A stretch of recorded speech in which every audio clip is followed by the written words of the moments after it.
네, 감사합니다. 자, 이제 여기 보시죠. 1년 중에 가장 아름다운 계절이 봄이지요. 꽃들이 만발했습니다. 개나리꽃, 벚꽃, 그 다음에 하얀 조팝나무, 복숭아꽃, 백꽃, 또 길가에는 작은 풀꽃들까지 아주 예쁜 계절을 살고 있는데요. 우리나라만 그런 것이 아니라 이스라엘도 이때가 되면은 굉장히 아름답습니다. 길가에 이 꽃이 어떤 꽃이 피냐 그러면은요, 예수님께서 들의 백합화를 봐라라고 하는 말씀을 하신 적이 있습니다. 근데 백합화는 우리가 생각하는 것처럼 하얀 이렇게 끼다란 그런 백합화가 아니고요. 양귀비꽃, 여러분 혹시 아시는지 모르겠네요. 양귀비꽃처럼 빨간 아네모네라고 하는 꽃이 있습니다. 그런 꽃이 온 천지에 흐드러지게 피어 있는 때가 바로 이때입니다. 자, 이렇게 아름다운 이때 아무리 아름다워도요, 눈에 전혀 하나도 안 들어오는 그런 때가 있습니다. 그때는 언제냐 그러면은 눈이 문제가 있어서 그런 것이 아니라 마음의 문제가 생기면은 그럴 수가 있다라는 겁니다. 오늘 본문 속에 바로 그런 현상을 볼 수가 있습니다. 지금 예수님의 두 제자가 엠마오라고 하는 마을로 이렇게 발걸음을 옮기고 있는 것을 보게 됩니다.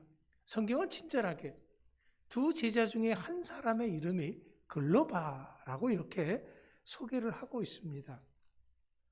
유대의 역사가인 요세푸스라고 하는 사람은요, 이 글로바가 어떤 사람이냐 하는 것에 대해서 얘기를 하는데, 글로바는 예수님의 아버지인 요셉의 동생이다, 이렇게 얘기를 하고 있습니다. 그러니까 글로바는 예수님의 작은 아버지죠. 그죠? 작은 아버지가 되는 거예요. 예수님은 글로바의 조카가 되는 거지요. 그러니까 글로바는 조카이기도 한 이 예수님의 놀라운 사역의 현장을 지켜보면서 은혜를 받게 되고 제자가 되어서 따라다니게 되었던 것입니다. 그런데 이 예수님이 어느 날 갑자기 십자가에서 죽는 사건이 발생한 것입니다. 이것은 제자들뿐만이 아니라 이스라엘에서 예수님을 따랐던 수많은 사람들조차도 상상할 수 없는 그런 아주 충격적인 일이었습니다. 물론 예수님의 12 제자들에게는 예수님께서 이 십자가의 죽음에 대해서 수차례 언급을 하셨습니다. 하지만 이들조차도 설마 했지 실제로 이런 일이 일어날 것이라고는 꿈에도 생각하지 못했던 것입니다. 그런데 이런 일이 벌어지자 제자들은 큰 충격과 혼란에 빠지게 됐습니다. 그러니 일반 제자들의 충격이라고 하는 것은 더 말할 나위 없을 것입니다. 그렇다면 이들은 도대체 예수님에 대해서 어떻게 알고 있었길래 그러냐라는 거죠. 오늘 보면 19절 말씀에 보면 많은 사람들이 예수님을 이렇게 알고 있었습니다. 말과 일에 능한 선지자다라는 거죠. 무슨 말입니까? 구약시대에 모세나 엘리야처럼 그런 선지자 중에 한 사람으로 알고 있었다라는 거예요. 그런데 대제사장들과 관리들이 이 예수님을 사형 판결에 넘겨주고 예수님을 십자가에 못 박았다라는 겁니다. 또한 당시 글로바를 비롯한 일반 백성들은 예수님께서 이스라엘을 로마의 압제에서 해방시켜줄 그런 사람으로 기대했습니다. 그래서 조국이 해방되는 그 날을 속히 오기를 상상하면서 예수님을 따랐던 것입니다. 그런데 이렇게 허무하게 하루아침에 모든 기대가 물거품이 되어버리고 말았습니다. 그것도 십자가의 죽음으로 말입니다. 그런데 이젠 더 혼란스러운 일이 벌어지고 있습니다. 그것은 이렇게 십자가에 죽은 예수님이 다시 살아났다는 거예요.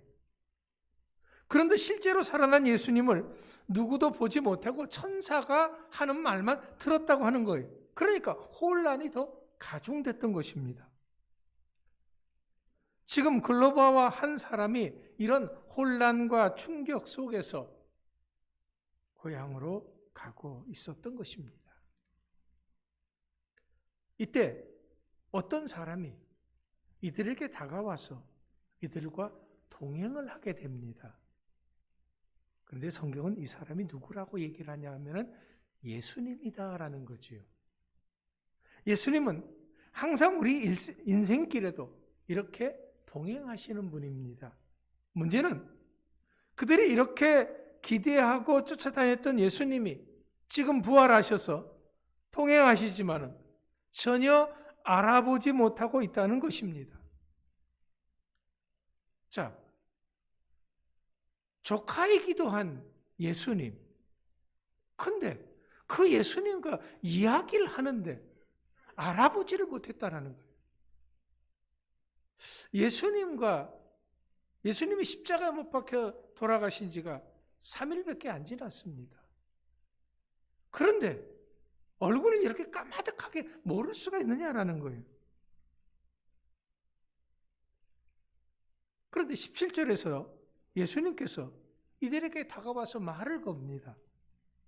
너희가 길 가면서 서로 주고받는 그런 이야기가 무엇이냐?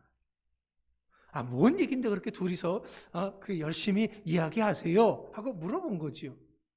그러니까 이 사람들이 가던 발걸음을 멈추고 아니 당신은 예루살렘에 머물면서도 요즘 거기서 된 일을 혼자만 모른단 말입니까?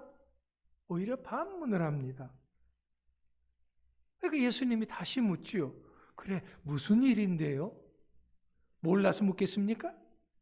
그들에게 좀 더 말씀하시고자 물으셨던 것입니다. 그들은 그것은 나사렛 예수의 일입니다 라고 말하면서 그동안 있었던 이야기를 쭉 이제 예수님에게 이야기를 하죠. 이런 이야기를 듣고 예수님이 왜 십자가를 지셔야만 했는가를 성경을 풀어가면서 자세히 설명해 주셨습니다. 예루살렘에서 엠마오까지가 성경에 기록한 대로 보면 25리라 그랬습니다. 25리면 몇 킬로죠? 10킬로죠. 뭐 이렇게 한참 그냥 어리둥절해서 쳐다보세요. 심리가 4킬로니까 10킬로지요. 예. 그러니까 10킬로의 옛날 길을 걸어간다고 하는 것은 뭐 1시간에 가지나요? 아니죠. 몇 시간이 걸리는 그런 거리인 것이죠. 이렇게 몇 시간을 이제 좋게 걸리는 이 거리를 가면서 함께 이야기를 합니다. 그런데 이렇게 이야기를 하면서 걸어가는데도 그들에게 말씀하시는 분이 부활하신 예수님이라는 것을 전혀 눈치채지 못하고 있다는 거예요. 그렇습니다. 우리 주님은 항상 이렇게 우리들과 동행하시면서 말씀하시지만 우리들이 알지 못한다는 것이 문제입니다. 이들은 지금 예수님의 말씀을 시간 가는 줄 모르면서 듣고 걸었습니다. 그러다 집에 도착하게 되자 이들은 이제 밤이 되었으니까 날이 어두워졌으니까 쉬고 가시라고 예수님을 강권해서 집에 모셔드렸습니다. 예수님은 이들과 함께 식사하시면서 떡을 떼어 축사하시면서 그들에게 주셨을 때 비로소 이들의 눈이 밝아져서 예수님을 알아보았다라고 말씀하고 있습니다. 그렇다면 왜 이렇게 동행하시는 예수님조차도 알아보지 못하는 일이 벌어진 것입니까? 그 원인은 예수님은 이들이 가지고 있던 믿음의 문제를 지적을 하고 있습니다. 그것이 바로 25절 말씀에서 지적하는 것인데요. 거기에는 이렇게 기록하고 있습니다. 미련하고 선지자들의 말한 모든 것을 마음에 더디 믿는 자들이요. 한마디로 미련하다라고 책망을 하십니다. 그것은 이들이 가지고 있는 생각, 이것이 바보스럽고 무지하다라는 그런 뜻입니다. 예수님과 함께 거닐면서 그들이 예수님에 대해서 이야기한 그 모든 것들이 잘못되어져 있다라는 것을 지적을 하시는 것입니다. 뿐만 아니라 이들은 선지자들의 말을 더디게 신뢰하는 그런 사람들이다라고 얘기를 합니다. 이것은 그들이 신뢰하는 선지자의 예언조차도 제대로 이해하고 있지 못하고 있다라는 거지요. 왜냐하면 예수님께서는 생전에 자신의 죽음과 고난 그리고 부활을 구약 예언자들의 예언 성취로 이루어질 것에 대해서 누누이 강조하며 가르쳐 왔습니다. 하지만 이들은 예수님의 가르침은 물론이고 구약시대 예언까지 제대로 알지 못하고 믿지 못하고 있음을 예수님께서 탄식하시는 것입니다. 이 말은 예수님의 십자가의 사건을 접한 모든 사람들이 생각하는 것처럼 예수님께서 십자가의 죽으심으로써 예수님의 활동이 다 끝장난 것이 아니라는 것입니다. 세상 사람들은 예수님이 십자가에 못 박혀 죽었으니까 다 끝났다라고 생각하는데 그게 아니다라는 거죠. 예수님을 따르는 자들에게 이제 남은 것은 실망과 절망뿐이 있음을 아무것도 남는 게 없다라고 하는 생각은 이건 잘못된 것이다라는 것을 깨우쳐주고 있는 것입니다. 그렇다면 이들이 왜 이런 잘못된 생각을 하는 것일까요? 이들이 지금 믿음이 없다라기보다는 잘못된 믿음을 가지고 있기 때문에 그렇습니다. 이것은 믿음이 없는 것보다도 훨씬 더 위험한 것입니다. 그렇다면 이런 잘못된 믿음이 왜 생기는 걸까요? 그것은 한마디로 그들의 가지고 있는 그 생각이 강하기 때문에 그런 것입니다. 이렇게 자기들의 생각이 강하면 하나님의 말씀이 하나도 귀에 안 들어오는 거예요. 또한 세상 사람들의 생각이 그들의 마음을 사로잡아서 믿음의 왜곡 현상이 일어난 것입니다. 그래서 16절 말씀에서 눈이 가리워져서 동행하시는 예수님을 알아보지 못했다는 것입니다. 눈이 가리워졌다고 하는 이 말은 고정되고 변동이 없음을 뜻하는 말입니다. 뭔가 이렇게 가려졌다 그런 뜻도 있지만은요, 원문의 뜻은 뭐냐 그러면은 뭔가 하나에 꽂혀 있다라는 거예요. 사람이 뭔가 하나에 꽂혀 있으면은요, 다른 것은 보여지지도 않고 들려지지도 않는 겁니다. 두 사람의 의식과 시각이 변함이 없다라는 거예요. 이들은 분명히 오랫동안 예수님의 말씀을 들었습니다. 기적을 보았습니다. 그럼에도 불구하고 이들의 마음이 잘못된 믿음에 고정되어 있다라는 거지요. 잘못된 그들의 생각에 고정되어 있다라는 거예요. 쉽게 말하자면 색안경을 끼고 봤다라는 그런 말이 되는 것입니다. 그러니까 지금 이 두 사람은 자신들의 생각만을 가지고 예수님의 수단을 바라본 것이지요. 예수님이 계속해서 강조하셨던 뜻과는 전혀 다르게 십자가에 못 박혀 죽으신 예수님을 바라보면서 이젠 다 끝났다, 그렇게 생각을 했던 것입니다.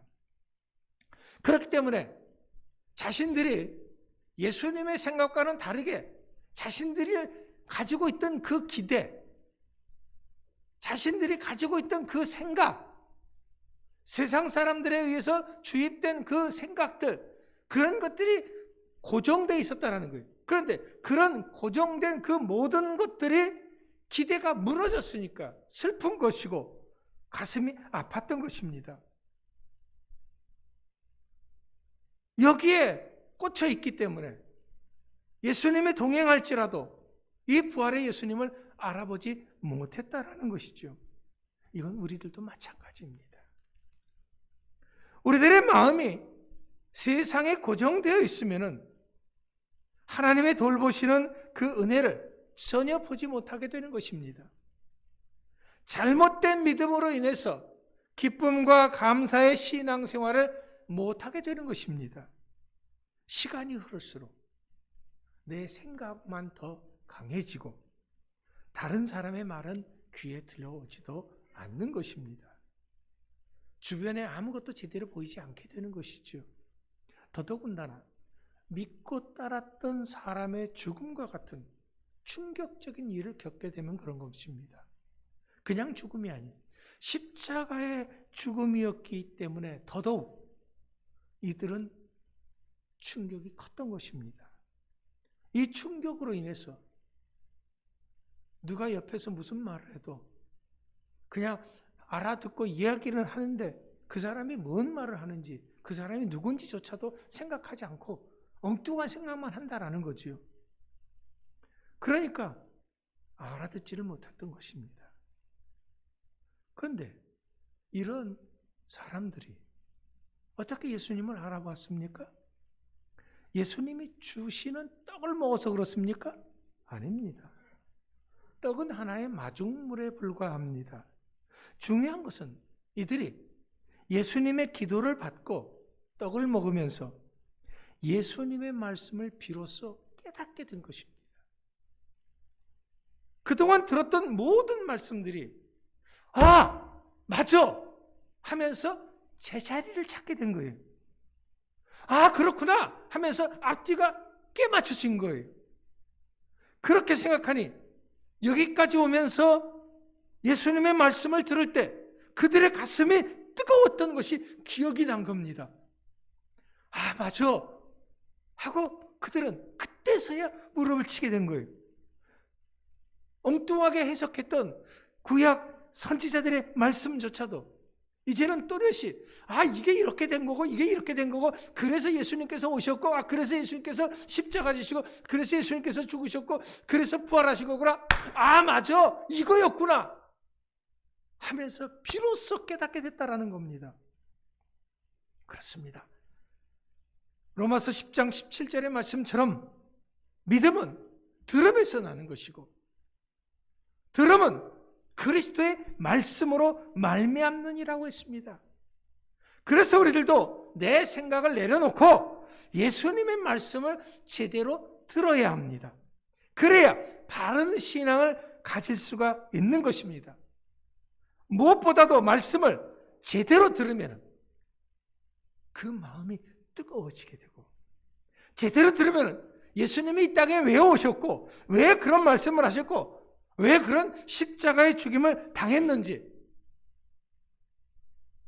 무덤에 갔는데 왜 예수님이 안 계셨는지 깨닫게 된다는 것입니다. 그렇다면 이런 신앙은 뭐가 다릅니까? 그들이 이제 모든 것을 제대로 알고 나서 어떻게 했습니까? 좋아. 이제는 편안하게 잘 수 있겠다 하고 집에서 잠을 청했습니까? 아닙니다. 그럼 그들이 뭘 했습니까? 다시금 예루살렘으로 갔습니다. 사실 그들은 예루살렘에 머무는 것이 두려워서 떠났던 사람들입니다. 그런데 이젠 그런 두려움이 다 사라진 것입니다. 그렇기 때문에 그들은 밤길임에도 불구하고 다시금 예루살렘으로 올라갔다라는 거죠. 밤길은 예나 지금이나 위험이 많이 도사리고 있습니다. 옛날은 더합니다. 강도들도 있고요. 짐승들도 있고요. 밤길에 무슨 일이 벌어질는지 아무도 장담을 할 수가 없는 것입니다. 그런데 이런 밤길조차도 하나도 무섭지가 않는 거예요. 왜냐하면 그들의 가슴 속에 지금 외쳐야 할, 전해야 할 말씀이 있기 때문에 그 뜨거운 말씀이 있기 때문에 그렇습니다. 그게 뭡니까? 예수님이 살아나셨다라는 것이고 그 예수님을 우리가 만났다라는 그겁니다. 그 밤에 그들이 누구에게 달려간 겁니까? 11제자와 함께 있는 사람들에게 달려갔습니다. 가서 그들에게 예수님의 만난 일들을 소상하게 이야기합니다. 두려움에 떨고 있는 사람들에게 소망을 주는 것입니다. 이제 더 이상 두려움 속에서 살 필요가 없다고 하는 것을, 떨 필요가 없다고 하는 것을 그들에게 증거하는 것입니다. 그렇습니다. 그래서 우리의 눈이 밝아져야 하는 것입니다. 세상에 초점이 맞춰져 있으면 내 생각만 강해지고 우리의 눈이 가려지게 되는 것입니다. 잘못된 믿음의 길로 가게 되는 것입니다. 그러면 예수님을 제대로 알 수가 없습니다. 예수님을 제대로 모르면은 이 세상의 아픔과 근심과 걱정 속에서 살 수밖에 없게 되는 것이고요. 불안과 두려움 속에서 살 수밖에 없게 되는 것입니다. 하지만 우리들이 예수님의 말씀을 듣고 예수님을 만나게 되면은 우리의 눈이 밝아질 줄 믿습니다. 그러면 제대로 예수님을 알게 됩니다. 예수님이 왜 오셨는지, 예수님이 왜 십자가를 지셨는지, 예수님께서 왜 부활하셨는지를 알게 되는 것입니다. 그러면은 우리의 마음속에서 두려움이 사라지게 되고 새로운 소망이 생기게 되는 것입니다. 우리의 가슴에 뜨거워지고 예수님이 살아나셨다, 예수님이 우리와 함께 계신다 외치는 사명의 사람이 되는 것입니다. 지금 우리는 어떻습니까? 아직 어두운 심령 속에 갇혀서 살고 있습니까? 아니면은 내 생각 속에 갇혀서 예수님을 제대로 알지 못하고 있습니까? 나와 통행하시면서 나에게 말씀하시고 나에게 나를 붙잡아 주시는 그 예수님을, 부활의 예수님을 알아보지 못하고 있습니까? 사랑하는 성도 여러분, 지금 이 시간 이곳에 우리 주님이 찾아오신 줄 믿으시기 바랍니다. 지금 우리의 마음의 문을 녹화하고 있습니다. 우리가 주님의 음성을 듣고 마음의 문을 열고 주님을 모셔드리시기 바랍니다. 그러면 우리 주님이 우리와 함께 하실 줄로 믿습니다. 우리 주님과 함께 함으로써 이제부터는 승리하는 그런 복된 삶, 뜨거운 가슴으로 세상 속에 나가서 예수 그리스도를 증거하는 그러한 사명자의 삶을 살아갈 수 있는 모두가 될 수 있기를 간절히 축원합니다. 기도하겠습니다. 하나님 감사합니다.